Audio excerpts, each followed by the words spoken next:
नमस्कार दोस्तों, स्वागत है आपका। आज हम जो कहानी देखने वाले हैं दोस्तों वो एक सच्ची कहानी है। ये जिस लड़की की कहानी है उसका नाम है झील, और ये जिस किताब से ली गई है दोस्तों उसका नाम है मिरेकल हैपन्स, जिसके लेखक है डॉक्टर ब्रायन विज जी। ये जो झील जो लड़की है दोस्तों, अमेरिका में एक जगह है उसका नाम है माउंट वर्नन, और इसमें दोस्तों जॉर्ज वॉशिंगटन जो अमेरिका के पहले प्रेसिडेंट बने उनका एक घर है, वहाँ पर जो रहते थे उस वक्त।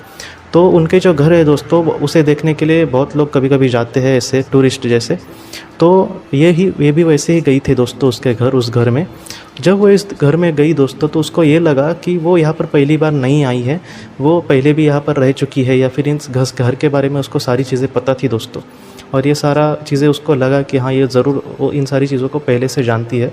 और उसने वो घर सारा देखा, तब उस घर में दोस्तों एक लड़की की उसको तस्वीर दिखी। उस लड़की को देखकर इसने ये कहना शुरू कर दिया कि इस लड़की को वो जानती है और वो इसके साथ बचपन में खेलती थी। और ये सारी चीज़ों को और कोई उस पर यकीन नहीं करेगा, और भी ऐसे ही आकर कुछ कह रही है वगैरह। लेकिन दोस्तों एक ऐसा वक्त आया कि वो अपना पास्ट लाइफ रिग्रेशन जब उसको पॉसिबल था करना, तब उसने अपना करवाया दोस्तों पास्ट लाइफ रिग्रेशन। और उसमें उसको ये पता चला कि जब जॉर्ज वॉशिंगटन थे दोस्तों तब उनके पास बहुत सारे गुलाम थे, और श्वेत जो गुलाम होते हैं। और वो जो गुलाम थे दोस्तों ये भी उनमें से एक गुलाम थी, एक छोटी सी लड़की थी। और वो जिस लड़की के साथ वहाँ पर खेलती थी वो उनके शायद परिवार की एक लड़की थी दोस्तों। जॉर्ज वॉशिंगटन वहाँ से बाद में फिलाडेल्फिया शिफ्ट हो गए थे, तब ये लड़की जो है उसके साथ खेलने वाली वो वहाँ पर गई थी।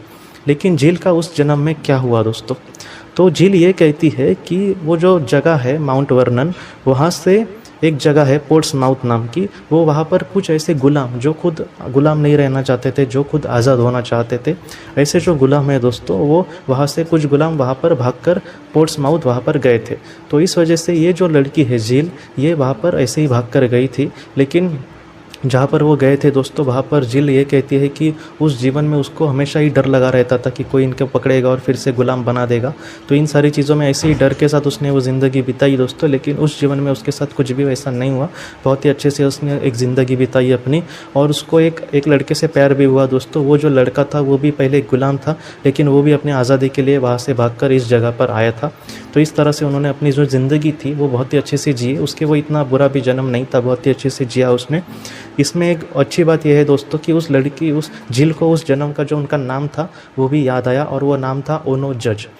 ये जो नाम था दोस्तों उसने बाद में इंटरनेट पर वगैरह सर्चिंग किया तो उसको पता चला कि जॉर्ज वॉशिंगटन के जो बंगला था, जो घर था उनका, वहाँ से जो गुलाम भागकर पोर्ट्समाउथ गए थे दोस्तों, वहाँ पर के गुलाम का नाम उसने देखा कि ओनो जो जैसा था उसने देखा दोस्तों। मतलब कहीं ना कहीं उसको अपने बारे में पता चला कि उसके साथ क्या हुआ बाद में, और वो भी खुद जानती थी दोस्तों। तो ये कहानी हमें यही सिखाती है दोस्तों। इस कहानी के में डॉक्टर ब्रायन विज जी ने उसका ये भी पूछा कि इस जीवन में तुम क्या सीखी उस जीवन में, तो उसने ये कहा कि हर एक इंसान को आज़ादी का हक है दोस्तों। ये जो आज़ादी है वो बहुत बड़ा नाम है दोस्तों। खुद भारत भी दूसरों के गुलाम रहा है, तो हमें भी पता है कि आज़ादी की क्या कीमत होती है। लेकिन मैं आज उसके भी बारे में आपको थोड़ा सा कहूँ तो सिर्फ आज़ादी मतलब ठीक से मुझे जैसे जीना है वैसा नहीं दोस्तों। देखिए आज़ादी का मतलब ये भी कभी कभी होता है कि जो हमारे अपने हैं उनके कभी कभी हम बोलने को, उनके विचारों को कभी कभी कीमत नहीं देते, तो वो हमें देनी चाहिए। और जितना हो सके दूसरे को भी विचारों को महत्व देना चाहिए दोस्तों। यही मैं कहता हूँ कि इसी तरह से हम दूसरों को आज़ादी दे सकते हैं। तो इसी तरह से हमें आगे बढ़ना होगा अपने जीवन में दोस्तों। और वो जो लड़की थी झील, वो इन सारी चीज़ों से बहुत खुश हुई कि उसको अपने जीवन के बारे में पता चला, और वो जीवन में क्या सीखी इसके भी बारे में पता चला, और उसने हम सारे को चीज़ें बताई है दोस्तों। आज के इस भाग को लेकर अगर आपके कोई भी सवाल हो तो आप ज़रूर पूछें, जितना हो सके मैं उसका आपको जवाब देने की कोशिश करूँगा। हम अपनी अगली वीडियो में मिलते हैं। आप अपने परिवार का ख्याल रखना। आपका बहुत बहुत शुक्रिया। ज़िंदगी की रोशनी ये एक कंसल्टेंसी है जो ऐसे लोगों को मदद करने की कोशिश करती है जिन्होंने किसी अपने को खोया है, या फिर जो लोग अपने जीवन में बहुत ही ज़्यादा दुखी है।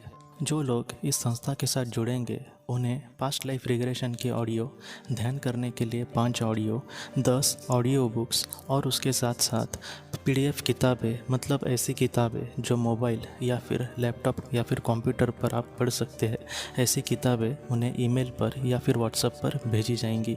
जो लोग इस संस्था के साथ जुड़ना चाहते हैं वो कृपया इस नंबर पर व्हाट्सएप मैसेज करें। आपका बहुत बहुत धन्यवाद।